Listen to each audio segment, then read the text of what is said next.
Welcome back our YouTube channel global science IQ।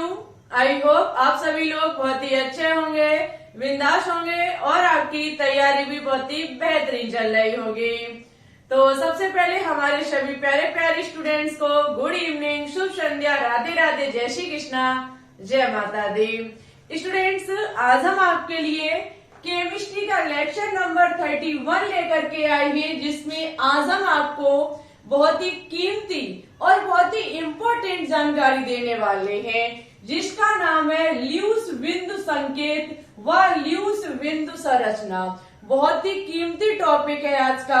आप चाहे किसी भी एग्जाम की तैयारी करते हो, चाहे वो आपका मेडिकल एग्जाम हो, कंपटीशन एग्जाम हो, क्लास 11th 12th की तैयारी हो, चाहे आप नीट लेवल की तैयारी करते हो, सभी के लिए बहुत ही इम्पोर्टेंट टॉपिक है। यदि इस टॉपिक को समझ गए तो ऑर्गेनिक केमिस्ट्री के कई एक पार्ट को सीख जाओगे, साथ ही साथ रासायनिक बंध की तो समस्या ही आज से खत्म हो जाएगी।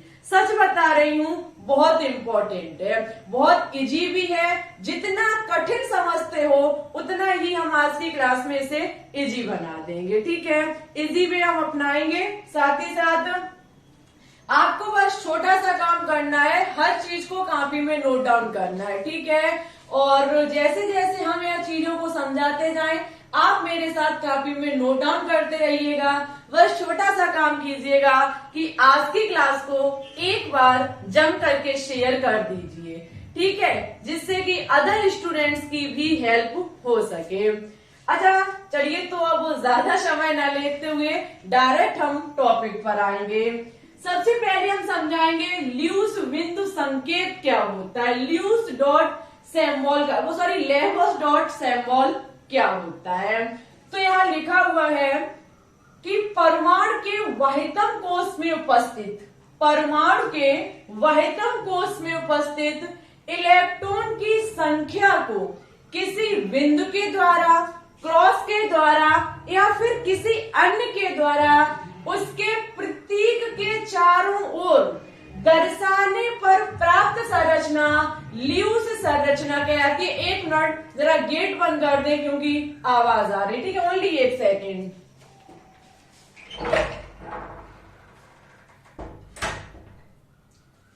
अच्छा, तो देखो क्या लिखा हुआ है कि परमाणु के वहितम कोश में उपस्थित, सबसे मेन इंपॉर्टेंट पॉइंट है यहाँ का वहितम कोश। ठीक है, परमाणु के वहितम कोश में उपस्थित इलेक्ट्रॉनों की संख्या को जब हम किसी बिंदु के द्वारा दर्शाते हैं या क्रॉस के द्वारा दर्शाते हैं, तो जब हम उसके प्रतीक के चारों ओर दर्शाते हैं, इसको ही लेबोस डॉट सिंबल कहा जाता है। हमारे प्यारे स्टूडेंट्स, ये जो ल्यूस बिंदु संकेत है, ये किसी परमाणु या फिर तत्व पर लागू होता है। ये चीज भी आपके लिए इंपॉर्टेंट है। जब हम लेबोस डॉट सिंबल को पढ़ते हैं तो ये परमाणु या फिर किसी तत्व पर ही लागू होता है। अच्छा, ऐसे नहीं, हम एग्जाम्पल से सीखेंगे चीजों को। सबसे पहले हम कोई तत्व लेंगे, माना कि हमने लिया बेरिलियम, जिसका एटॉमिक नंबर 5 होता है। ठीक है, इसका इलेक्ट्रॉनिक विन्यास निकल के आएगा 2,3। अब वो सबसे मेन चीज, इलेक्ट्रॉनिक विन्यास आपको आना चाहिए। हम हर जगह नहीं सिखा पाएंगे। ठीक है, बार बार शब्द आएगा तो बार बार नहीं बता पाएंगे। देखो भाई, चीजों को बार बार तो नहीं किया जा सकता है, पहले सिखा चुके फिर सिखाने लगे तो ऐसा नहीं होता है। 2,3। अच्छा देखो, हम क्या काम करेंगे, इसके वहितम कोश में कितने इलेक्ट्रॉन है? 3 इलेक्ट्रॉन है। 3 इलेक्ट्रॉन को हम कैसे दर्शाएंगे? तो इसके वहितम कोश में जो 3 इलेक्ट्रॉन है, इनको हम बिंदु के द्वारा दर्शा सकते हैं, 1 2 3। क्रॉस के द्वारा भी दर्शा सकते हैं। माना कि सेकेंड एग्जाम्पल हमारा क्लोरीन का हुआ, क्लोरीन का हुआ। क्लोरीन के वहितम कोश में कितने इलेक्ट्रॉन होते हैं? 7 इलेक्ट्रॉन होते हैं। अच्छा, हम इसे क्रॉस के माध्यम से दर्शा सकते हैं। सबसे मेन चीज एक याद रखिएगा, कोई भी तत्व या फिर कोई भी परमाणु अपने चारों तरफ 4 स्थान रखता है। उसमें हम इलेक्ट्रॉनों को भरते हैं। ठीक है, जैसे क्लोरीन है, कोई भी ले लीजिए, 4 स्थान रखता है, 4 स्थान में हम इलेक्ट्रॉनों को भरेंगे। पहले 1 1 करके भरेंगे, शेष बच जाते हैं तो हम इनका जोड़ा बनाना स्टार्ट कर देते। ठीक है, इस प्रकार से इलेक्ट्रॉनों को लिखा जाता है। तो पहले हम 4 इलेक्ट्रॉन को लिखेंगे, 1 2 3 4। अब 7 इलेक्ट्रॉन होते, अब हम इनका जोड़ा बनाना स्टार्ट करेंगे, 5 6 और ये हमारा 7 हो गया। ठीक है, एक इलेक्ट्रॉन जो है वो कैसा है, अनपेयर है। अब ये क्या काम करेगा, साझेदारी करेगा या कहीं से एक को ग्रहण करेगा और ये भी भाई अष्टक पूर्ण कर लेगा। ठीक है, ऐसे हम कोई भी एग्जाम्पल ले सकते हैं, माना कि अदर कोई एग्जाम्पल फास्फोरस का ले सकते हैं। ठीक है, फास्फोरस P1531 होता है, इसका इलेक्ट्रॉनिक विन्यास 285 होगा, यही तो होगा। 5 इलेक्ट्रॉन को हम दर्शाएंगे तो कैसे दर्शाएंगे, 1 2 3 4 और ये हमारा 5। क्रॉस के माध्यम से दर्शा सकते हैं, गोल के माध्यम से दर्शा सकते हैं, कैसे भी दर्शा सकते हैं, बस इसको ही कहते हैं लेवोस डॉट सिंबल। ये बहुत जरूरी है। हमने आयनिक बंध पढ़ाया, सह संयोजी बंध पढ़ाया, वहां ये चीज हम बार बार प्रयोग में ला रहे थे, लेकिन जानकारी नहीं थी आपको। अब हमने जानकारी पूरी तरीके से दे दी। उम्मीद है कि आपको बहुत अच्छे से समझ में आया होगा। समझ में आया हो तो लेवोस डॉट एक्सट्रैक्शन पढ़ने के लिए क्लास को जस्ट अभी लाइक कर दीजिए। ठीक है, तो अब हम बात करेंगे किस पर, लेवोस डॉट एक्सट्रैक्शन पर। It's okay. सबसे पहले आपको कुछ नहीं करना है, इलेक्ट्रॉनिक विन्यास ज्ञात करना है।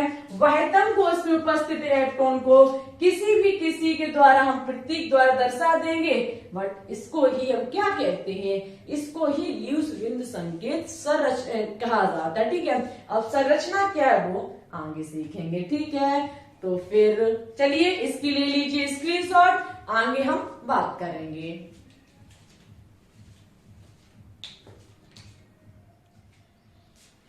चलिए, तो अब हम बात करेंगे लेवोस डॉट एक्सट्रैक्शन यानी कि ल्यूस बिंदु संरचना के बारे में। बहुत ही बिंदास तरीके से समझाने का प्रयास करेंगे। सबसे पहले हम यहाँ पे कुछ रूल लिख के लाई हैं। ठीक है, इन रूल को सबसे पहले समझाएंगे, उसके बाद इस चीज को हम एग्जाम्पल के माध्यम से समझाएंगे। चीज बहुत अच्छे से पकड़ में आएगी यदि आप मेरे साथ अंत तक क्लास को वॉच करते रहे तो। ठीक है, समझ में भी आएगा, 100% गारंटी के साथ आपको हर एक पॉइंट इसका समझ में आएगा। ठीक है, चलिए तो सबसे पहले हम इसके रूल को पढ़ते हैं।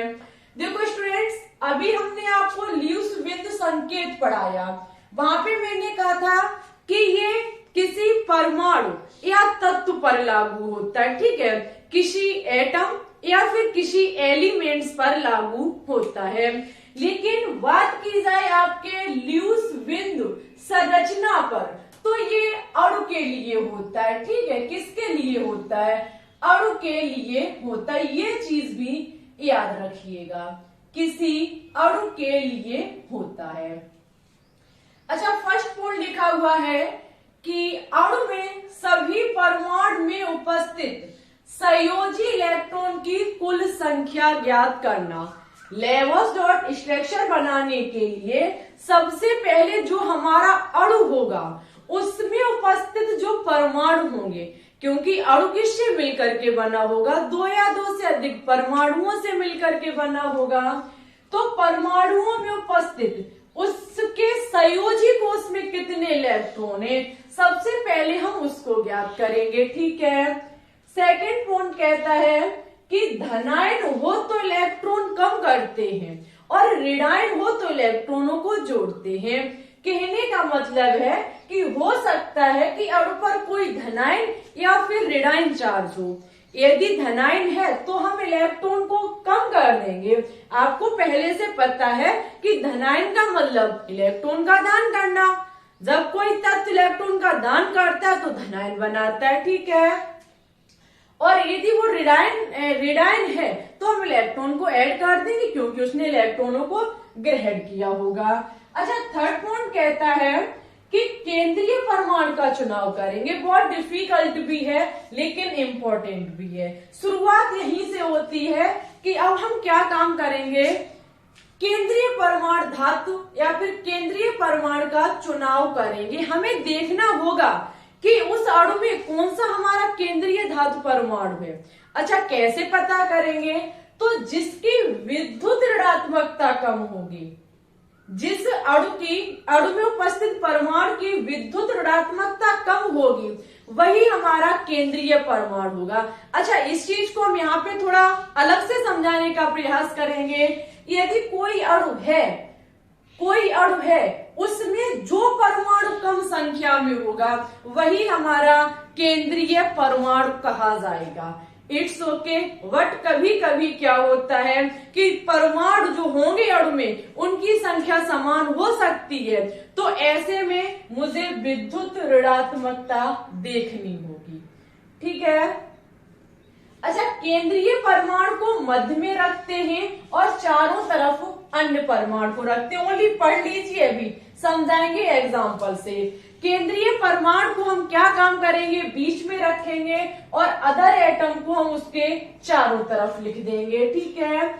आगे पॉइंट कहता है कि सभी परमाणु को एकल बंध से जोड़ देंगे। जब हम केंद्रीय परमाणु को रख लेंगे, अदर परमाणु को रख लेंगे, उसके बाद सभी को एकल बंध यानी कि सिंगल बॉन्ड से कनेक्ट कर देंगे, जोड़ देंगे। अच्छा, नेक्स्ट पॉइंट कहता है कि बंध युग्म इलेक्ट्रॉन, जिसे इंग्लिश में कहा जाता है बॉन्ड पेयर इलेक्ट्रॉन को गिनते हैं। इतना करने के बाद हम बॉन्ड पेयर इलेक्ट्रॉन को गिनेंगे। कैसे, तो 2 का मल्टीप्लाई करेंगे जितने उसमें बंध की संख्या है, जितने बॉन्ड बन के तैयार होंगे उसमें हम 2 का मल्टीप्लाई कर देंगे, हमारे बॉन्ड पेयर इलेक्ट्रॉन निकल के आ जाएंगे। ठीक है। अच्छा, आगे क्या काम करते हैं कि एकाकी युग्म इलेक्ट्रॉन, लोन पेयर इलेक्ट्रॉन को लिखेंगे। अब हम जब बॉन्ड पेयर इलेक्ट्रॉन को काउंट कर लेंगे, उसके बाद हमें क्या काम करना होगा, एकाकी युग्म इलेक्ट्रॉन जिसे कहा जाता है लोन पेयर इलेक्ट्रॉन को हम लिखेंगे। भाई कैसे लिखेंगे, तो सबसे पहले जो हमारे टोटल वैलेंस इलेक्ट्रॉन, संयोजी कोष में कुल कितने इलेक्ट्रॉन, टोटल वैलेंस इलेक्ट्रॉन में से हम बॉन्ड पेयर इलेक्ट्रॉन को माइनस कर देंगे, हमारे लोन पेयर इलेक्ट्रॉन निकल के आ जाएंगे। Next point, electron co dot के रूप में दर्शाकर उनका अष्टक पूर्ण करेंगे। अभी बताया लेबोस डॉट सिंबल में कि हम क्या काम करेंगे, इलेक्ट्रॉन को डॉट के माध्यम से दर्शाएंगे और हर अणु में उपस्थित परमाणु का हम अष्टक पूर्ण करेंगे। ठीक है, क्योंकि ये चीज हम क्यों पढ़ रहे हैं, अष्टक के लिए, कोई मतलब नहीं है। इस चैप्टर का मेन जो इरादा है वो अष्टक ही है। इसका चैप्टर का मेन मकसद जो है वो अष्टक नियम को ही हमें सिखाता है। ठीक है। अच्छा, नेक्स्ट पॉइंट कहता है कि यदि यौगिक पर धनात्मक चार्ज है, धनात्मक है, हमारा पॉजिटिव चार्ज है, तो हमें क्या काम करना होगा, तो वो केंद्रीय पर होगा। माना कि हमारा कोई अणु धनात्मक है तो वो केंद्र पर चढ़ाया जाएगा धन चार्ज, और यदि ऋणात्मक है तो बाहर वाले परमाणु पर होगा। ठीक है। हमें उम्मीद है कि कुछ चीजें आपने यहाँ से पकड़ी होंगी और कुछ चीजें आपके सर से ऊपर निकली होंगी, बट टेंशन नहीं लेने का, सब चीज आपके पकड़ में आएंगी। भरोसा रखिए हम पर। ठीक है, भरोसा रखिए हम पर और खुद पर और गॉड पर, सब अच्छा ही होगा। ठीक है, बस चीज हर फोकस पूरा आपका माइंड जो है वो इसी चीज पर होना चाहिए, अदर किसी पर नहीं। ठीक है, ये सोच के पढ़िए कि मेरा एग्जाम कल है। देखो, आप लगातार पूछते हो हमसे कि फॉर्म कब आएंगे कब आएंगे। कहिए कि स्टूडेंट्स लाइव स्ट्रीम में जो 3 बजे हमारी चलती है उसमें यही पूछने आते हैं कि फॉर्म कब आएगा। अरे भाई, आएगा तब आएगा, देखा जाएगा, क्या मतलब है, हमें बस पढ़ना है। कल आ जाए, कल खल्लास कर देंगे उसको, नो प्रॉब्लम। ठीक है, बट हमें पढ़ना ऐसे है कि हमें फॉर्म को देख करके नहीं, एग्जाम को अपने टारगेट को देख करके पढ़ना है कि हमारा टारगेट क्या है, हमारा टारगेट व्हाइट कोट है, हमें पहनना है, चाहे फॉर्म कल आ जाए चाहे 4 महीने बाद आए। ठीक है, कोई दिक्कत नहीं है, मन लगा के पढ़ते रहिए, आपका सफलता जो है वो आपको मिल करके रहेगी। ठीक है, क्योंकि कभी कोशिश करने वालों की हार नहीं हुई है और मेहनत जो करता है उसे सफलता जरूर मिलती है। ठीक है, सफलता मिलेगी यदि मेहनत करोगे तो, ऐसे नहीं। अच्छा चलिए अब हम एग्जाम्पल के माध्यम से सीखेंगे। ठीक है, अच्छा एग्जाम्पल के माध्यम से सबसे पहले कोई हम एग्जाम्पल लेंगे। माना कि हमने एग्जाम्पल लिया N2 और O2, हमारा एग्जाम्पल रहा N2O2। हम सभी रूल को फॉलो करते हुए काम करेंगे। सबसे पहले हमें, ये अणु है हमारा, आपको पता है ये अणु है, इसमें परमाणु है नाइट्रोजन और ऑक्सीजन के संयोजी कोष में कितने इलेक्ट्रॉन है। अच्छा हम टोटल वैलेंस इलेक्ट्रॉन यानी कि संयोजी कोष के इलेक्ट्रॉन को ज्ञात करना चाहेंगे। कैसे ज्ञात करेंगे? 2 परमाणु है नाइट्रोजन के, इनटू नाइट्रोजन के संयोजी कोष में इलेक्ट्रॉन होते हैं 5। डियर स्टूडेंट सिखा चुके हैं। एक चीज की हम बहुत ज्यादा आपसे रिक्वेस्ट करेंगे, वो रिक्वेस्ट ये है कि आपको हर हाल में इलेक्ट्रॉनिक विन्यास आना चाहिए। आप ये सोच लीजिए कि इलेक्ट्रॉनिक विन्यास आपके हर चैप्टर के लिए बहुत इंपॉर्टेंट है। इतना नहीं, बहुत ज्यादा। बहुत छोटी सी रिक्वेस्ट है, कंटिन्यू। यदि आप कभी भी अटक रही है तो बार बार उस चीज को देखिए, लेकिन इलेक्ट्रॉनिक विन्यास आना चाहिए। नाइट्रोजन के बाह्यतम कोष में 5 इलेक्ट्रॉन होते हैं। अब इलेक्ट्रॉनिक विन्यास नहीं आता होगा, चीज पकड़ में नहीं आएगी। अब आप ये चाहो कि मैम जी तो करके दिखा दीजिए, क्या दिक्कत, तो भाई माफी चाहेंगे, हम नहीं करके दिखा पाएंगे। देखो भाई ऐसा है डियर स्टूडेंट्स, बार बार उसी चीज को समझाना ठीक नहीं है, समय बर्बाद है। साथ ही साथ वीडियो को लंबा बना के हम कुछ नहीं करेंगे, क्योंकि अदर स्टूडेंट्स का यहाँ पे भविष्य खराब हो रहा है। माना कि एक शब्द आ रहा है बार बार अणु, अब क्वेश्चन आपका कि अणु क्या होता है, तो भाई हम समझा चुके। अब आप कहो अणु बताओ मैम जी, संयोजी कोष बताओ क्या होता है, धनायन क्या होता है, ऋणायन क्या होता है, तो आप ही बताओ कैसे हो सकता है। हर एक चीज स्टेप बाय स्टेप सीखनी पड़ेगी।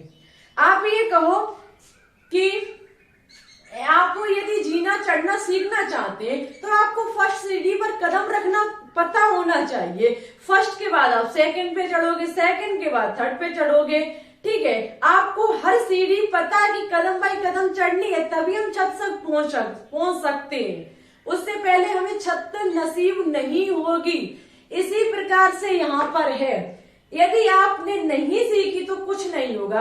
अच्छा माना कि आप छत तक तो पहुंच गए, अब आपको नीचे आने का तरीका नहीं पता है, तो ये भी आपके लिए गलत है। जैसे कि ये आपको लेवोस्टॉट स्ट्रक्चर सीखना है बट इलेक्ट्रॉनिक विन्यास आता नहीं है। आपको छत पर जाना है और चढ़ना भी आता है, लेकिन भाई उतरना नहीं आता है छत पर। या फिर एग्जाम्पल ले सकते हो, मुझे छत पे जाना है लेकिन सीढ़ी पे चढ़ना नहीं आता है। आपका भगवान भी भला नहीं कर पाएगा और ना आपके छत कभी नसीब होगी।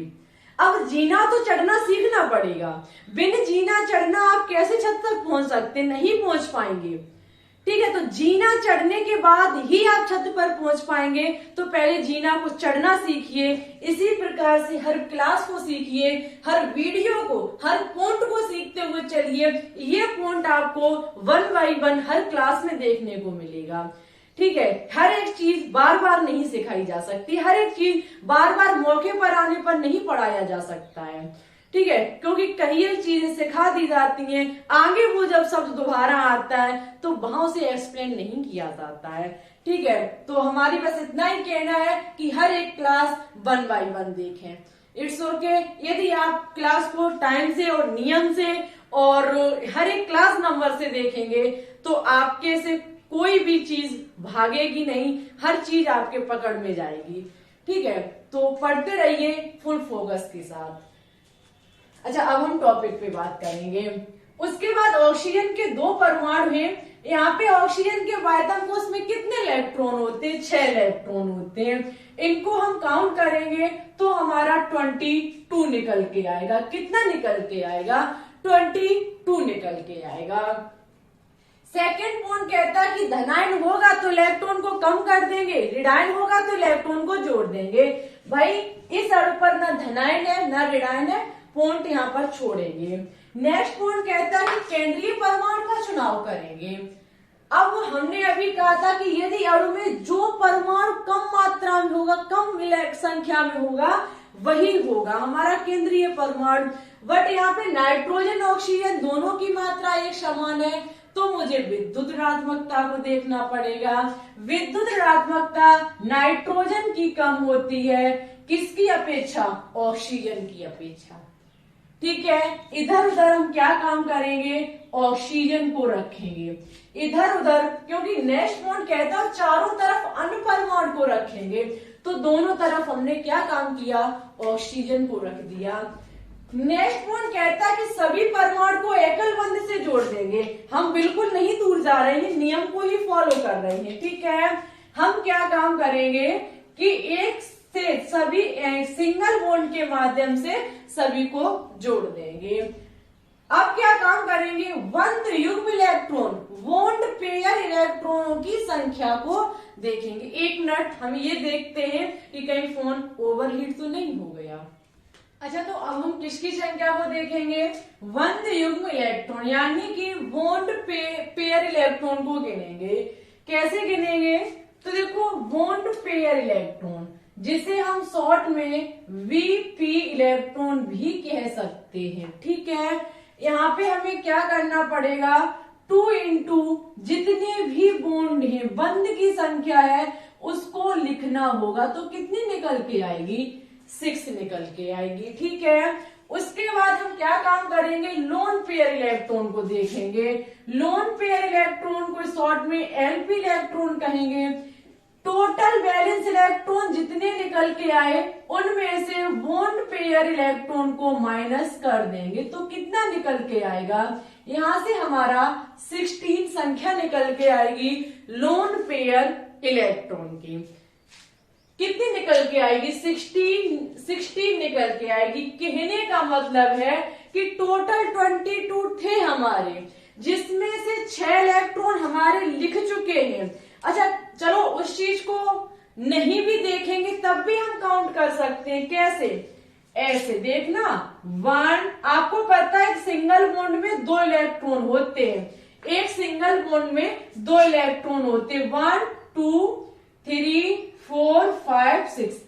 कितने इलेक्ट्रॉन लिख गए? 6 इलेक्ट्रॉन। जबकि पूरे N2O2 में कितने इलेक्ट्रॉन? 22, जिसमें से मुझे 16 अभी और लिखने हैं। ये चीज निकालनी क्यों जरूरी है? पता है इसका मतलब? इसका मतलब ये है कि कभी कभी क्या होता है कि एक भी लोन पेयर इलेक्ट्रॉन नहीं बचते हैं, तो वहां पे मुझे ज्यादा दिमाग नहीं लगाना पड़ता है। बाई चांस सिंगल बॉन्ड से कनेक्ट किया, काम हो गया, इलेक्ट्रॉन नहीं लिखने होते हैं। बट एक चीज और है कि हम इलेक्ट्रॉन को क्यों लिखेंगे? तो अष्टक के लिए लिखेंगे। ठीक है, क्यों लिखेंगे? अष्टक के लिए लिखेंगे। क्या ऑक्सीजन का अष्टक पूर्ण हो गया तो कितने इलेक्ट्रॉन है? 1 और 2। ये 2 इलेक्ट्रॉन इसके भी हैं और ये 2 इलेक्ट्रॉन इसके भी हैं, आपको पता है, क्योंकि ये एक दूसरे से सिंगल बॉन्ड से कनेक्ट है। इलेक्ट्रॉनों की साझेदारी कर ली है इन्होंने। It's okay. अच्छा, तो हम सबसे पहले क्या करेंगे कि सभी के जितने वायतम कोष में इलेक्ट्रॉन होते हैं हम उनको लिख देंगे। समझिए बारीकी से। ऑक्सीजन के वायतम कोष में 5 इलेक्ट्रॉन होते हैं, हम लिखेंगे। नाइट्रोजन के ऑक्सीजन के में 6 होते हैं, हम लिखेंगे। नाइट्रोजन के में 5 होते हैं, उनको लिखेंगे। ठीक है, ऐसे करके लिखेंगे। ऑक्सीजन के वायतम कोष में कितने होते हैं? 6 इलेक्ट्रॉन। तो एक ये लिखा हुआ है 2,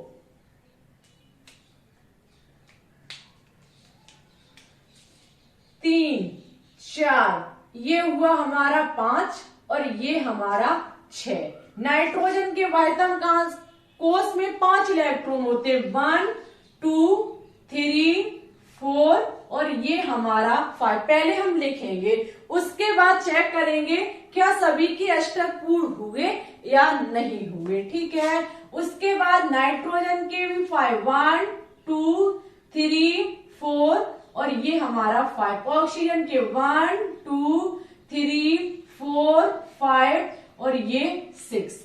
ठीक है, अच्छा इतना करने के बाद हम इलेक्ट्रॉनों की संख्या को काउंट करेंगे। क्या 22 इलेक्ट्रॉन हमारे कंप्लीट हो गए? करेंगे 2 to 4, 4 और 2 कितने हो गए? 4 to 6, 7, 7 to 9, 9 to 11, 11 to 13, 13 और 2 15, 16, 17 एंड 19, 19 और 3 कितना हो जाएगा? 22। ठीक है, हमारे 22 इलेक्ट्रॉन तो पूरे हो गए। क्या नाइट्रोजन ऑक्सीजन के अष्टक पूर्ण हो गए? तो चेक करेंगे 2 to 4, 4 और 2 कितने हुए? 6 और ये इलेक्ट्रॉन 7, क्योंकि ये इसी का माना जाएगा इलेक्ट्रॉनों की साझेदारी हो गई।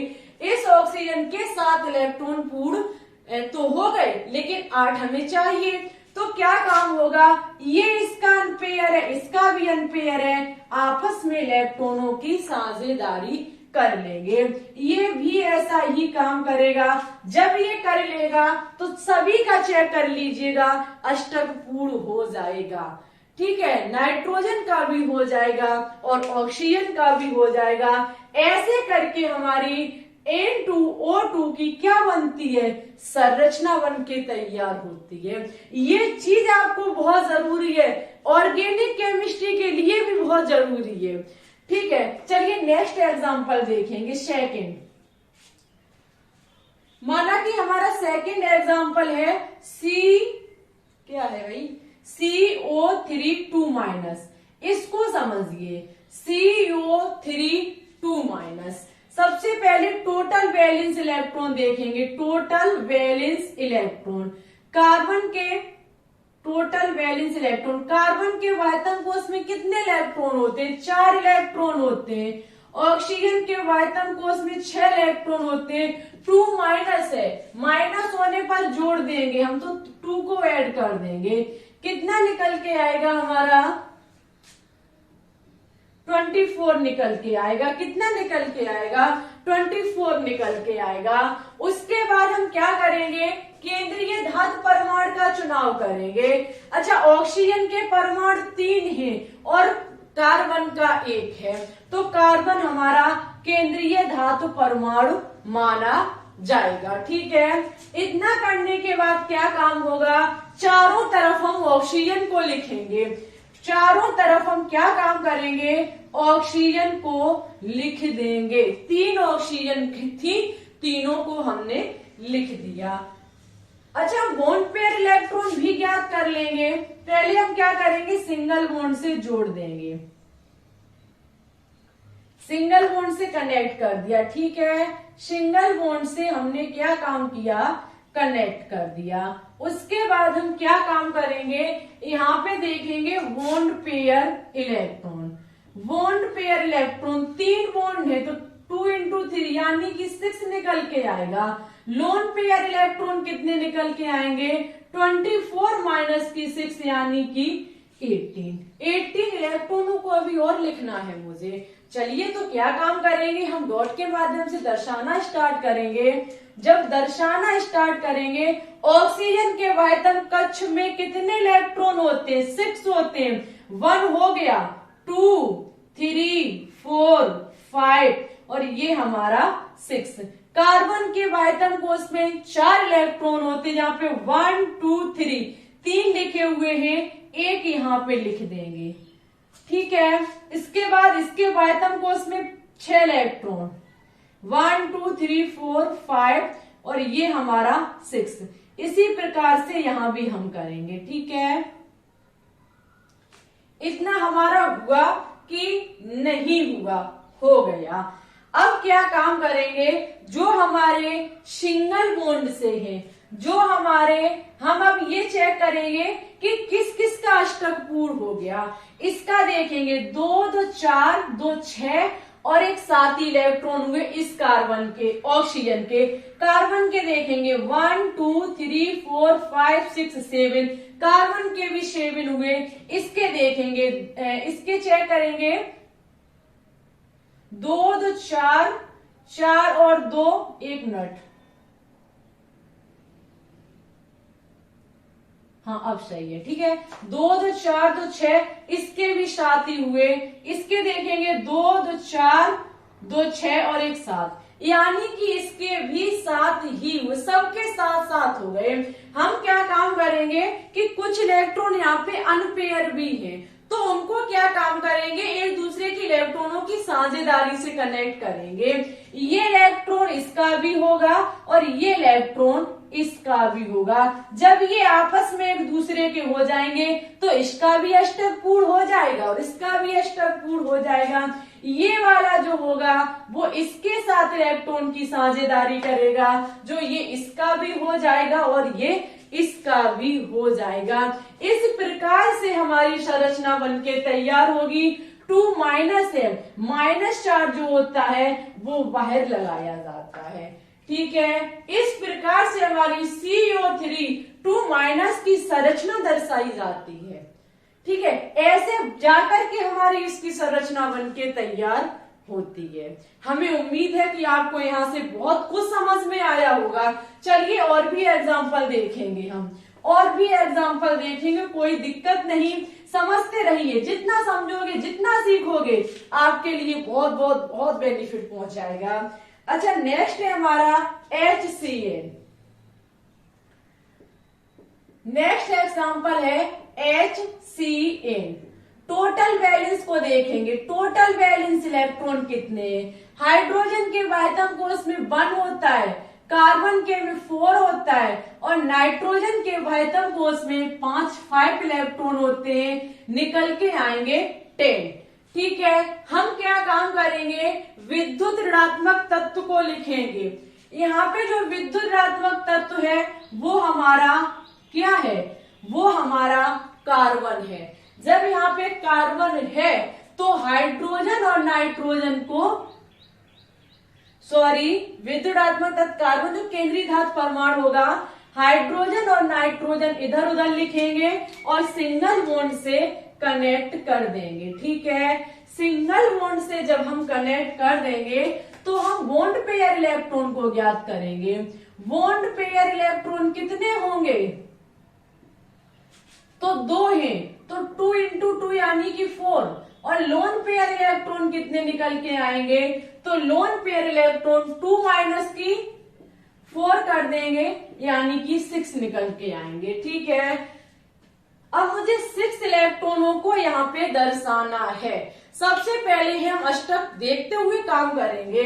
हाइड्रोजन के वायतम कोष में कितने इलेक्ट्रॉन, 1 होता है, ये इसके साथ कनेक्ट है तो ये इसका भी तो होगा। इसका इलेक्ट्रॉन 2 इलेक्ट्रॉन कंप्लीट हुआ, क्योंकि ये हीलियम की तरह इलेक्ट्रॉनिक विन्यास रखना चाहता है। आगे कार्बन का देखेंगे। कार्बन की बात की जाए तो कार्बन के वायतम कोष में कितने इलेक्ट्रॉन हो गए, 1 2 3 4 इलेक्ट्रॉन कंप्लीट हो गए। बात को समझिए, 1 मिनट, 4 इलेक्ट्रॉन हमारे कंप्लीट हो गए, जबकि चाहिए कितने से, 8 इलेक्ट्रॉन। सबसे पहले इसके वायतम कोष में 4 इलेक्ट्रॉन होते हैं, उनको लिखेंगे 1 2 3 4। ये तो इसने साझा किए इलेक्ट्रॉन है, हम वायतम कोष में 4 होते हैं वो हमने लिख दिए। नाइट्रोजन के वायतम कोष में 5 इलेक्ट्रॉन होते हैं, तो 1 2 3 और ये इसका एक 4 और ये इसका एक 5, ठीक है। कितने हुए इसके वायतम कोष में, 1 2 3 4 5 6। इसके कितने हुए, 1 2 3 4 5 6 6 है, 2 की जरूरत है। ये क्या करेगा, इसके साथ इलेक्ट्रॉन की साझेदारी करेगा, ये इसके साथ इलेक्ट्रॉन की साझेदारी करेगा। कार्बन के काउंट कीजिए, 1 2 3 4 5 6 7 8। नाइट्रोजन के 1 2 3 4 5 6 7 8, ठीक है। ये चीज मेन है। ये इसका देखो, जब कोई इस प्रकार से सिंगल बॉन्ड से कनेक्ट हो जाता है तो ये वाला कार्बन जो यहाँ लिखा होगा एलिमेंट्स, उसका भी होगा और यहाँ लिखा होगा उसका भी होगा, ठीक है, ये दोनों इसके भी हैं और ये दोनों इसके भी हैं। ये चीज बहुत मेन है सीखनी, ठीक है। तो यहाँ पे हमारी संरचना कैसे, ऐसे भी लिख सकते हैं हम, ठीक है, ऐसे भी हम लिख सकते हैं इस चीज को, ऐसे करके हमारी निकल के आती है। हमें उम्मीद है कि आप इस चीज को सीख गए होंगे। यदि आप सीख गए हो तो प्लीज क्लास को लाइक कर दें। यदि आप सीख गए हो तो प्लीज क्लास को लाइक कर दें। एक एग्जाम्पल और देखेंगे हम। चलिए, तो अब हम नेक्स्ट एग्जाम्पल के बारे में बात करेंगे। अच्छा, हमारा नेक्स्ट एग्जाम्पल है NH4+ को लेकर के। नेक्स्ट एग्जाम्पल है NH4+। NH4+।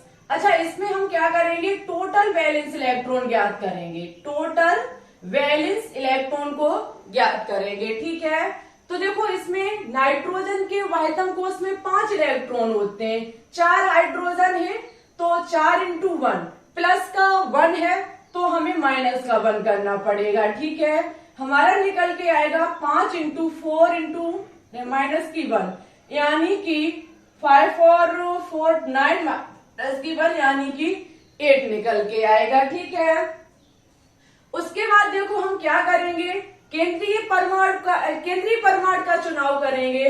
तो नाइट्रोजन इसमें क्या होगा, केंद्रीय परमाणु होगा, क्योंकि हाइड्रोजन की संख्या कम है, नाइट्रोजन की कम है, बहुत आसान है। हम नाइट्रोजन को बीच में रखेंगे, जो अदर परमाणु है उसको इधर उधर रखेंगे, ठीक है। ये हाइड्रोजन, ये और ये हमारा नेक्स्ट हाइड्रोजन, ठीक है। अब हम क्या काम करेंगे, इनको सिंगल बॉन्ड के द्वारा जोड़ देंगे। जब हम इनको सिंगल बॉन्ड के माध्यम से जोड़ देंगे, उसके बाद हम इसमें बॉन्ड पेयर निकालेंगे। बॉन्ड पेयर इलेक्ट्रॉन को देखेंगे तो देखो 2 × 1 बॉन्ड की संख्या कितनी है, 4 है, तो कितनी निकल के आएगी, 8। लोन पेयर इलेक्ट्रॉन निकालेंगे तो 8 - 8 का मतलब कितना हुआ, 0।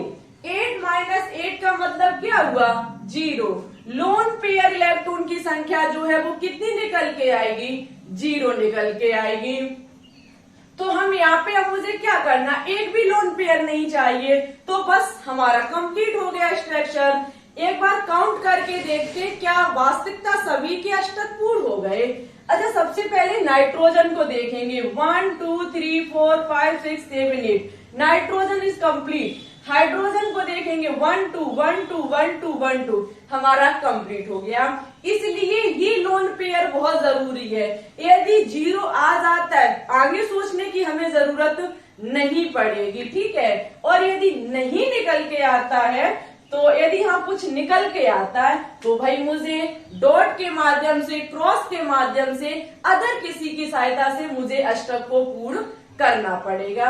अच्छा, यहाँ पे प्लस लगा हुआ है, तो मैंने कहा था कि यदि प्लस आवेश होगा तो मुझे केंद्र पर लगाना होगा। कहाँ पे लगाना होगा, केंद्र पर लगाना होगा।